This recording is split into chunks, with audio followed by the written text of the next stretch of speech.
Hello everyone, welcome back to get success together. आज की class में हम करेंगे ज्योग्राफी के सब्जेक्टिव क्वेश्चंस। ये सब्जेक्टिव क्वेश्चंस आपके केवीएस, एनवीएस और ईएमआरएस के टायर 2 के लिए बहुत ज़्यादा इंपॉर्टेंट रहने वाले हैं। तो चलिए स्टार्ट करते हैं अपनी क्लास। फर्स्ट क्वेश्चन है, हिमालय और प्रायद्वीपीय नदियों के बीच मुख्य अंतर क्या है? यानी हिमालय से आने वाली नदियां और प्रायद्वीप से आने वाली नदियों के बीच में क्या अंतर है? सबसे पहले है भूमिका। हिमालयी नदियां गंगा, सिंधु, ब्रह्मपुत्र ये क्या होती है? बारहमासी होती है, यानी ये सदानीरा होती है। इनका पानी कभी खत्म नहीं होता, क्योंकि बारिश के दिनों में इनको पानी बारिश से मिलता है, और जब बारिश नहीं होती है तो बर्फ के पिघलने के कारण क्या है, इन नदियों में पानी आ जाता है, जिनका उद्गम हिमनदों से होता है। जबकि जो प्रायद्वीपीय नदियां हैं, जैसे गोदावरी, नर्मदा या कृष्णा, ये मौसमी है और वर्षा पर निर्भर करती है, क्योंकि अगर बारिश होती है तो इनमें पानी होता है, नहीं तो ये क्या है, ये सूख जाती है, इनमें पानी नहीं होता है। हिमालयी नदियां युवावस्था में जो अपर्दन कर लंबी घाटियां बनाती है, जबकि जो प्रायद्वीपीय नदियां हैं वो प्रौढ़ावस्था में कम ढलान के कारण छोटी और उथली होती है। जो हिमालय पर्वत है वो एक नवीन वलित पर्वत है, यानी नया बना हुआ हिमालय को ज्यादा इतना समय नहीं हुआ है जितना कि प्रायद्वीप पठार को हो गया है। प्रायद्वीप पठार बहुत ज्यादा पुराना है, इसीलिए जो हिमालय है वो क्या है, युवा अवस्था में है। तो हिमालय नदियां भी क्या है, युवा अवस्था में है, जिसका जो ढलान है, जिसकी जो बहाव है वो क्या है, बहुत ज्यादा तेज है, इसलिए वो लंबी घाटियां बनाती है। जबकि जो प्रायद्वीप पठार है उसकी ऊंचाई कम है, इसके कारण इसकी नदियों का बहाव भी कम है, इसलिए क्या है, कम ढलान के कारण छोटी और उथली होती है। अब हिमालयी और प्रायद्वीपीय नदियों के बीच मुख्य अंतर क्या क्या है वो अब देखेंगे। सबसे पहले है उत्पत्ति। हिमालयी नदियां बर्फ और वर्षा दोनों से जल प्राप्त करती हैं, इसलिए ये क्या है, बारहमासी या सदानीरा होती है, यानी वर्ष भर भरी रहती है ये। प्रायद्वीपीय नदियां केवल वर्षा पर निर्भर करती है, इसलिए ये क्या है, मौसमी है। प्रवाह यानी बहाव कैसा है, हिमालयी नदियां गहरे महाखंडों से होकर बहती है, क्योंकि क्या है, इनका ढलान तीव्र होता है, ज्यादा ऊंचाई से आती है, तो इनका बहाव भी क्या होता है, तेज होता है। उत्तरी मैदानों में विसर्पण करती है। प्रायद्वीपीय नदियां कम गहरी घाटियां और चट्टानी जलाकर पर बहती है। डेल्टा, हिमालयी नदियां अपने साथ बहुत अधिक उपजाऊ जलोढ़ मिट्टी लाती है और बड़े बड़े डेल्टा का निर्माण करती है, जैसे गंगा ब्रह्मपुत्र डेल्टा। प्रायद्वीपीय नदियां छोटे डेल्टा बनाती हैं या जवारनद मुख बनाती है। भूवैज्ञानिक आयु। अब हिमालय की से आने वाली नदियां और प्रायद्वीप से आने वाली नदियों की भूवैज्ञानिक आयु क्या है? हिमालयी नदियां युवावस्था में है और तीव्र अपरदन करती है, जबकि प्रायद्वीपीय नदियां क्या है, प्रौढ़ावस्था में है और इनका मार्ग क्या है, स्थिर है। लंबाई और मार्ग। हिमालयी नदियां बहुत लंबी मार्ग में बड़े मैदानी इलाके गंगा नदी का मैदान बनाती है। प्रायद्वीपीय नदियां छोटी हैं और कम लंबी होती है, इसलिए सीधी और संकरी घाटियों में बहती है।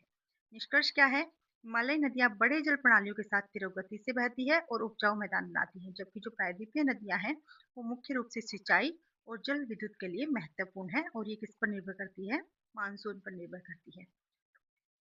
सेकंड क्वेश्चन है, भारत की जलवायु को प्रभावित करने वाले मुख्य कारक कौन से हैं, विस्तार से वर्णन करें। यानी कि भारत की जलवायु को क्या क्या चीजें प्रभावित करती हैं, उनके बारे में हम इस क्वेश्चन में देखेंगे। तो सबसे पहले है भूमिका।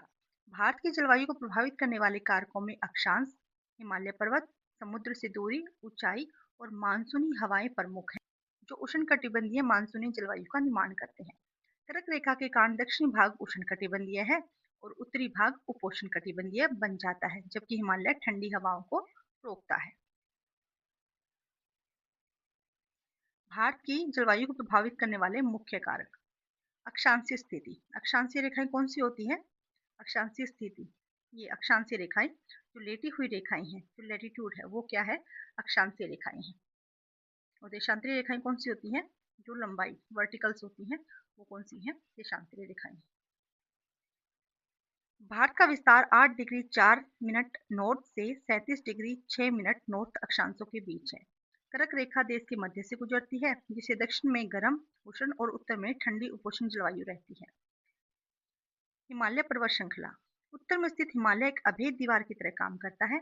यह मध्य एशिया से आने वाली बर्फीली हवाओं को रोकता है, जिससे भारत का तापमान उपमहाद्वीप की तुलना में गर्म रहता है। समुद्र से दूरी। भारत के 3 तरफ समुद्र है, हिंद महासागर, अरब सागर, बंगाल की खाड़ी। तटीय क्षेत्रों में समुद्र के प्रभाव से समजलवायु न बहुत गर्म न बहुत ठंडी रहती है, जबकि आंतरिक भागों में महाद्वीपीयता के कारण उष्ण विषम जलवायु, अत्यधिक गर्मी ठंडी पाई जाती है। मानसूनी हवाएं। भारत की जलवायु सबसे ज्यादा मानसूनी हवाओं से प्रभावित होती है। ग्रीष्म ऋतु में दक्षिण पश्चिम मानसून और शीत ऋतु में उत्तर पूर्वी मानसून वर्षा और मौसमी बदलाव लाते हैं।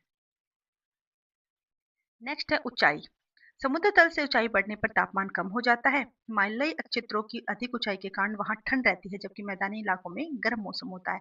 यानी समुद्र तल से जितनी जितनी ऊंचाई बढ़ती जाएगी, उतना ही तापमान क्या है, कम होता जाएगा। उच्चावच। भारत की भू आकृतियां जैसे पश्चिमी घाट भी जलवायु पर असर डालती है।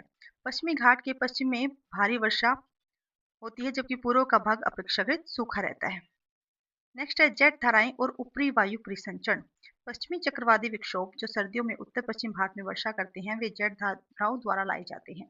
निष्कर्ष, इन सभी कारकों से जो हमने ऊपर पढ़े हैं, वो सम्मिलित प्रभाव से भारत में एक विशिष्ट मानसूनी जलवायु का विकास होता है। तो आज की क्लास में हमने 2 सब्जेक्टिव क्वेश्चंस किए हैं।